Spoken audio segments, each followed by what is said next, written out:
¿Qué pasa, mi gente? Tío Lalo here with you today.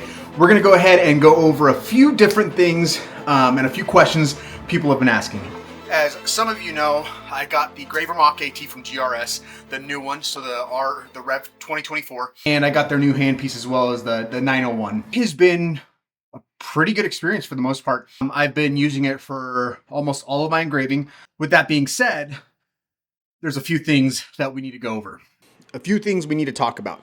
I've been using it for the majority of my hand engraving versus the pulse graver, which is where I switched over from. So this is my first pneumatic, my true pneumatic system from I guess a quality company. I don't count those Amazon deals as one of them. I don't even want to talk about those. Now, just disclaimer, I am not good enough to be sponsored by GRS, Pulse Graver, anybody like that. I am a fairly new beginner. I think it's a little over a year now that I've been doing hand engraving stuff, and the majority of that was screwing stuff up. And now I finally honed in a lot of things, and we're just working on refining and just getting better from here on out. Take whatever I say with a grain of salt, but I'll give you my experience and what I've seen. Now, looking at what I've got here, we're going to go ahead and go over the build quality. Build quality wise, it's built really well. Feels sturdy, feels heavy. I took it out of the box, good packaging. Everything looks great. The only gripe I had was in the beginning when I got them. The QC, I don't know what happened. I talked with GRS already, so that is one thing. You know, they've been taking care of me. But I spoke with GRS, and GRS basically doesn't know what happened. But some of the build quality just wasn't quite there.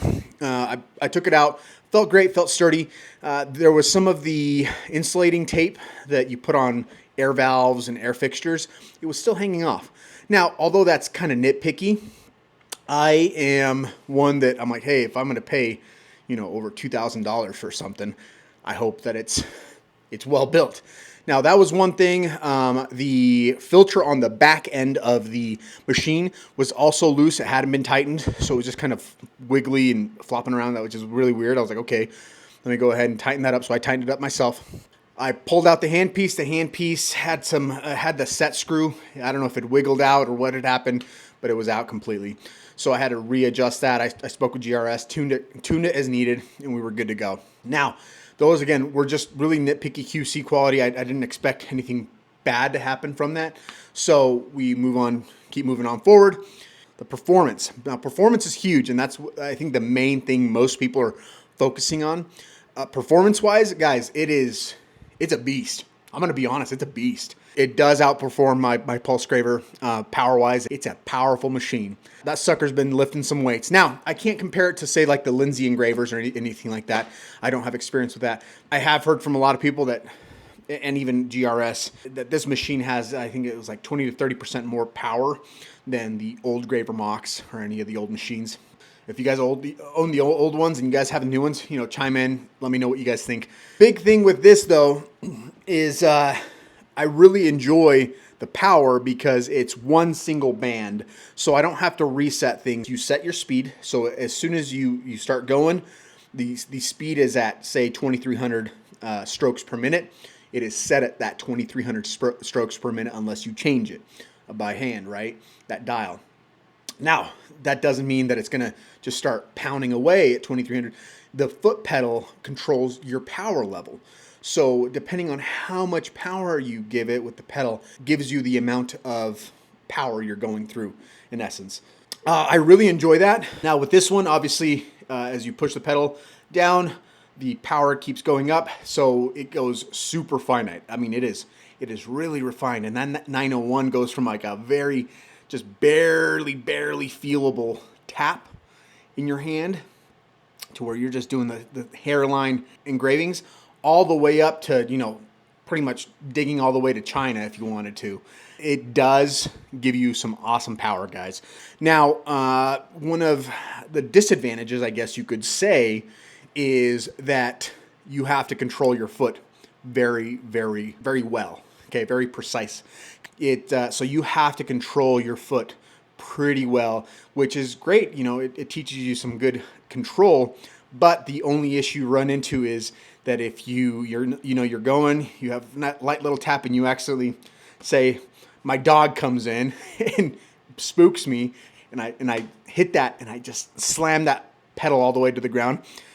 We got issues. Now, hopefully that doesn't happen. Now, the one thing with like the pulse graver that I really enjoy is my settings. I can set it to be only a certain power level and only a certain speed level. So even if I plant that sucker to the ground, it's only going to give me that max level. But with the GRS machines, it'll dig all the way to China if you want it to, which is pretty cool. I mean, I actually enjoy that better because you can go from a hairline cut all the way up to a really thick gash, and you can really build your scroll work out that way.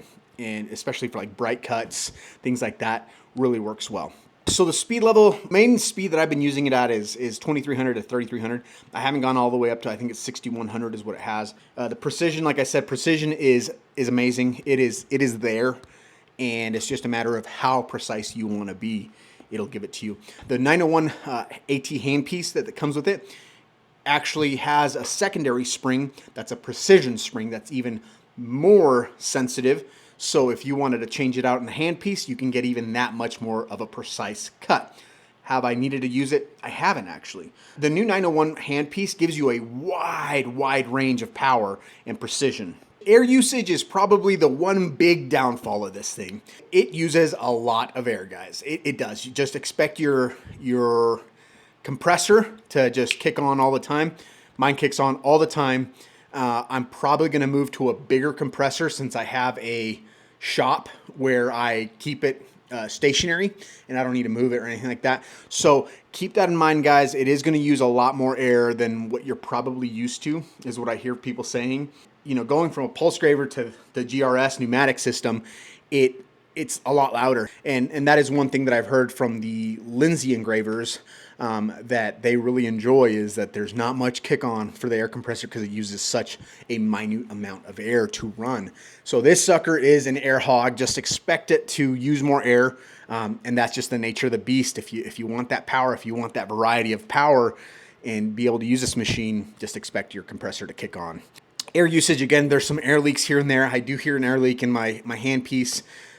So that could be contributing to the compressor kicking on more. So again, guys, nature of the beast. I've heard people say that it's somewhat normal. I talked to GRS on it, and the engineer was saying that, yeah, you might hear a little bit of air coming out of the handpiece, which could contribute to the air loss in your compressor and it kicking on more often. So let's talk price point. Now, price point, it's going to be a $2,000 machine for a Graver Mach AT. They have their Graver Max, Graver Smiths. They're cheaper. Performance is still high quality performance. I haven't heard anything different wise. The Graver Mach AT really just gives you that the additional auxiliary unit, the additional handpiece. And so if you guys are going with the Graver Mach, the higher end, you're going to be looking at pretty close to about $2,600-ish, $2,800-ish, I think. Now, for one of the things that I really enjoy GRS, and I really respect GRS for it, is that they actually give a military discount. So, guys, if you guys are military, give them a call. Give your agent directly a call. They don't have it on the website. Give them a call, talk to them, and they might be able to give you a military discount. Guys, this is a great machine. Again, the issues that I've come about have to do more so with just the QC portion. Now, the big one that I think the issue that most people have been asking about, because they saw me post a video and it kind of got quite a few views. And GRS, I'm going to disclaimer it, GRS has been great about working with me to fix this issue. And more so just replace the unit itself. So they're really great, a really great company to work with, out of Kansas. But the issue is it sounds like something's rattling in my machine. Something seems to be loose, off balance. I can't really explain it. It happens in intervals. It almost sounds like a bowl is rocking. So that issue is not normal. Apparently, I thought it was normal because it started right out of the box. And it didn't give me any issues performance-wise up until about a week or two ago, when I started noticing the slightest ever so variance in the hitting. And it wasn't all the time. It was here and there once in a while. And so I decided to post a video because I was like, hey, maybe I'm going crazy. Maybe I'm not. Maybe I don't have enough experience to really be able to explain how it's different, but it just felt different in my head, and I'm like, man, something's just not the same. Let me go ahead and ask people, and people started saying, yeah, that doesn't sound normal. Go ahead and contact them. So I went ahead and contacted them. Sure enough, they verified it's not normal. Go ahead and let's get you a new replacement. So I'm waiting on the replacement. They're saying hopefully next week I get it. I don't foresee it changing much as far as the performance goes, just because it's been working just fine. Other than it's not normal, so something's going on internally in the unit that needs to obviously be switched up. And GRS has been great about just saying, hey, we're going to replace it, and that way it doesn't cause a hindrance in your work schedule. So guys, let me know what you guys think. I appreciate you guys tuning in. Please subscribe. It helps me out. I'll go ahead and try to put these out a little bit more. A lot of my stuff is short reels and lives, but I really enjoy making videos when I get the opportunity. Thanks again, guys, and until next time, keep hand engraving.